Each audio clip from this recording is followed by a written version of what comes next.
जय हिंद दोस्तों। आज की ये वीडियो है डाक विभाग कानपुर स्टाफ कार ड्राइवर भर्ती 2024 से संबंधित। दोस्तों मैं आपको बता दूं वीडियो स्टार्ट करने के पहले, ये जो वैकेंसी है गवर्नमेंट ऑफ इंडिया द्वारा निकाली गई है और मिनिस्ट्री ऑफ कम्युनिकेशन के अंतर्गत आने वाली है गवर्नमेंट वैकेंसी है। दोस्तों यह वैकेंसी सेंट्रल गवर्नमेंट के अंतर्गत आती है, इसलिए दोस्तों परमानेंट और स्थायी वैकेंसी है। तो आप लोग बिल्कुल भी डाउट में ना रहना कि यह कोई संविदा की वैकेंसी है या फिर मैं कोई कॉन्ट्रैक्ट बेस्ड की वैकेंसी के बारे में बात कर रहा हूं, तो ऐसा बिल्कुल नहीं है।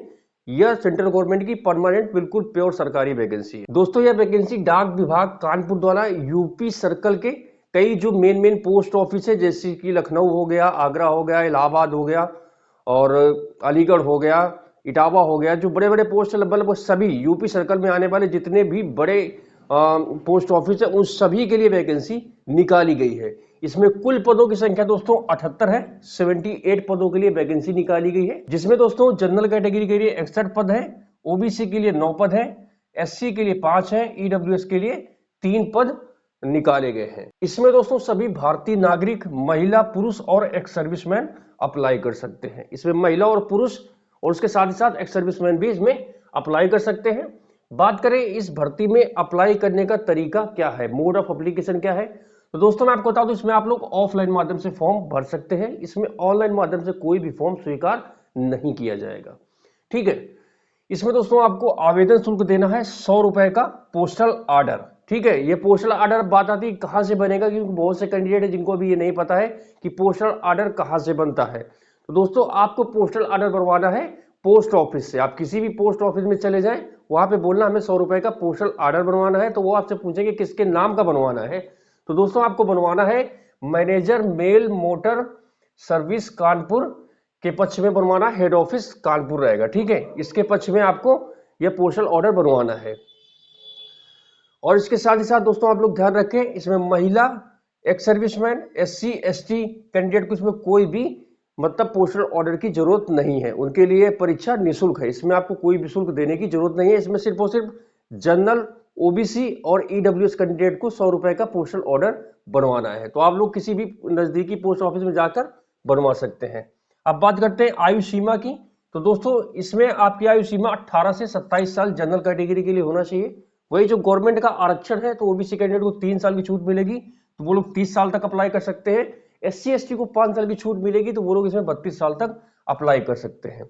अब दोस्तों जो लोग एक्स सर्विसमैन है, तो दोस्तों उनके लिए थोड़ा एज का क्राइटेरिया डिफरेंट है। तो उसके लिए वो लोग समझ ले, सैन्य सेवा घटाने के बाद, मतलब आपने जितनी भी सर्विस करी है उसको घटाने के बाद जो आपकी एज बच रही है, उसमें जनरल कैटेगरी कैंडिडेट को 3 साल की छूट मिलेगी और उसके बाद जो ओबीसी कैंडिडेट है उनको 6 साल की और छूट मिलेगी और एससी एसटी को 8 साल की और छूट मिलेगी। मतलब आपने जो सर्विस करी है उसको आप अपनी एक्चुअल आयु में घटा देना और उसके बाद जितनी आयु उसमें आप लोग इतना अपना आरक्षण जोड़ लेना। ठीक है, तो ये बात हो गई एक सर्विसमैन की। अब इसमें बात आती है आपको सिलेक्शन के बाद वेतन कितना मिलेगा। तो दोस्तों इसमें आपको वेतन लेवल 2 का मिलेगा।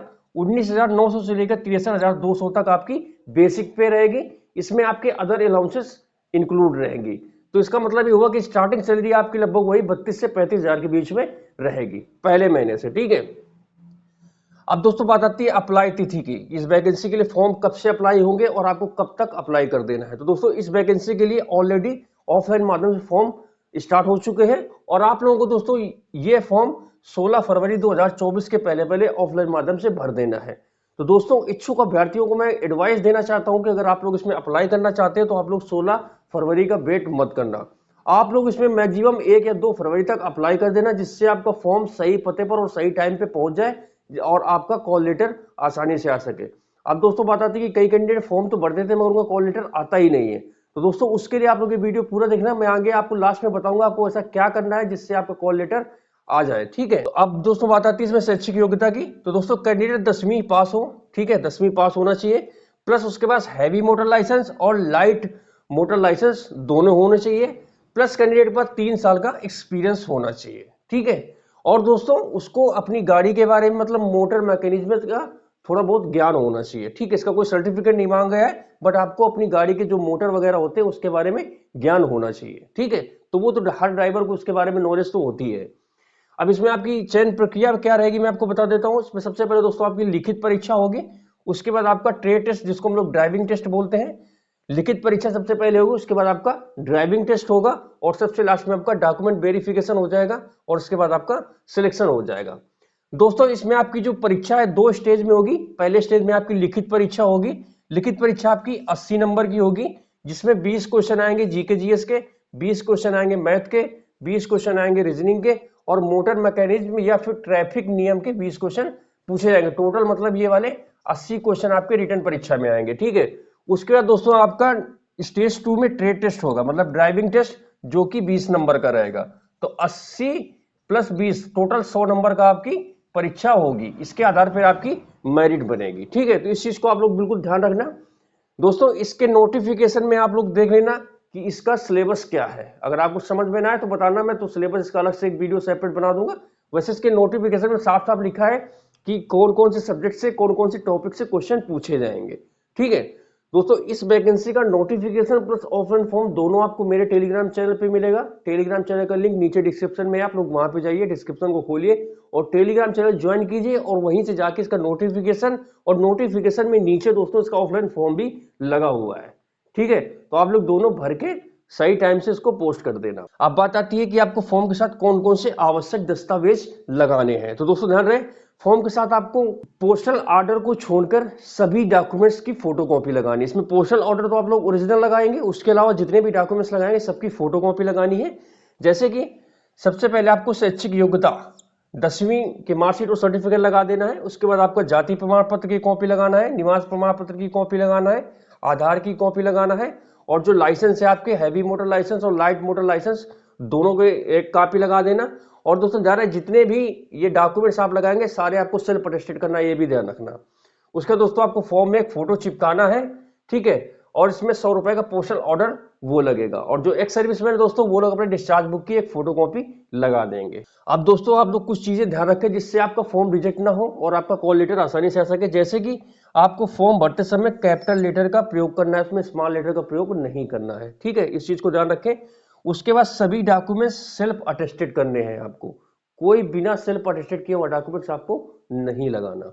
उसके दोस्तों फॉर्म में आपको कोई भी कटिंग भी नहीं करनी है। उसके बाद कोई ओवर राइटिंग नहीं करनी है। अगर आपसे कोई गलती हो जाती है तो आपको फॉर्म में व्हाइटनर का प्रयोग नहीं करना है, अदरवाइज आपका फॉर्म रिजेक्ट हो जाएगा। अगर आपसे गलती होती है तो आप लोग फॉर्म बदल दीजिए, दूसरा फॉर्म भर देना, ठीक है। उसका दोस्तों सबसे मेन चीज बिल्कुल ध्यान रखना, जब आप लोग सारे अपना फॉर्म भर लेंगे, डॉक्यूमेंट्स अटैच कर लेंगे, उसको आपको एक बड़े लिफाफे के अंदर डाल देना है और उस बड़े वाले लिफाफे के ऊपर दोस्तों आपको लिखना है application for direct recruitment to the post of driver in UP circle. ये आपको बिल्कुल साफ साफ लिखना है। अगर ये नहीं लिखेंगे तो आपका काम गड़बड़ हो जाएगा और यहीं से आपका फॉर्म रिजेक्ट हो जाएगा, ठीक है। उसके बाद दोस्तों आपको अपनी कैटेगरी भी लिखना है कि आप कौन सी कैटेगरी से बिलोंग करते हैं। ये 2 चीजें आपको लिखना है। एक बार मैं फिर से रिपीट कर रहा हूं, आपको बड़े वाले लिफाफे के ऊपर जो आपका जिसके अंदर सारे डॉक्यूमेंट डालेंगे उस लिफाफे के ऊपर लिखना है आपको application for direct recruitment to the post of driver in UP circle, ठीक है। अगर आपको ये नहीं समझ में आ रहा तो स्क्रीन में देख लीजिए, ये आप लोग बड़े वाले लिफाफे के ऊपर लिख देना और इसके साथ ही साथ अपनी कैटेगरी भी लिख देना कि आप कौन सी कैटेगरी से बिलोंग करते हैं, ठीक है। उसके दोस्तों आपको फॉर्म में कोई भी कॉलम खाली नहीं छोड़ना है, ठीक है। आप जिस कॉलम के बारे में जानते हैं उसमें अपना डिटेल्स लिख दीजिए। अगर नहीं पता है या फिर आपसे वो नहीं मैच करता तो उसमें आप लोग NA लिख देना, NA नॉट अप्लीकेबल, ठीक है। उसको खाली मत छोड़ना। इतना दोस्तों करने के बाद आपको अपना फॉर्म भेजना है manager GRA mail motor service Kanpur GPO compound Kanpur 208001 UP, ठीक है। इस पते पर आप लोग अपने फॉर्म को स्पीड पोस्ट या फिर पंजीकृत डाक द्वारा 16 फरवरी 2024 के पहले पहले भेज देना, ठीक है। अगर पता आप लोगों को नहीं समझ में आ रहा है तो आप लोग इसका नोटिफिकेशन देख लेना या फिर स्क्रीन में ये जो पता दिख रहा है आप इस पते पर इसको स्पीड पोस्ट कर देना, ठीक है। तो इस तरीके से दोस्तों आपको डाक विभाग कानपुर द्वारा जो यूपी सर्कल में स्टाफ कार ड्राइवर के 78 पदों में वैकेंसी निकाली गई है उससे संबंधित जानकारी मैंने आपको बता दी, ठीक है। अगर आपको कोई डाउट है इस भर्ती से संबंधित या फिर अदर कोई वैकेंसी से संबंधित तो आप लोग नीचे कमेंट करना, मैं कोशिश करूंगा आपके हर एक कमेंट की जवाब देने की। और दोस्तों मैं आप लोगों को बता दूं, आप लोग वैलिड कमेंट ही करना, जिसके बारे में मैंने इस वीडियो में डिस्कस नहीं किया है मैं उसी कमेंट का जवाब दूंगा, अदरवाइज इसके अलावा मैं किसी भी कमेंट का जवाब नहीं दूंगा, क्योंकि ऑलरेडी मैं बिजी रहता हूं। मैं समय निकाल के आप लोगों को अच्छे कमेंट देखता हूँ, जो जेन्युइन कमेंट होता है उसका मैं जवाब जरूर देता हूँ, ठीक है। तो दोस्तों आज के लिए बस इतना ही। जल्दी मिलेंगे एक नए वीडियो में एक नई जानकारी के साथ। तब तक के लिए जय हिंद, वंदे मातरम।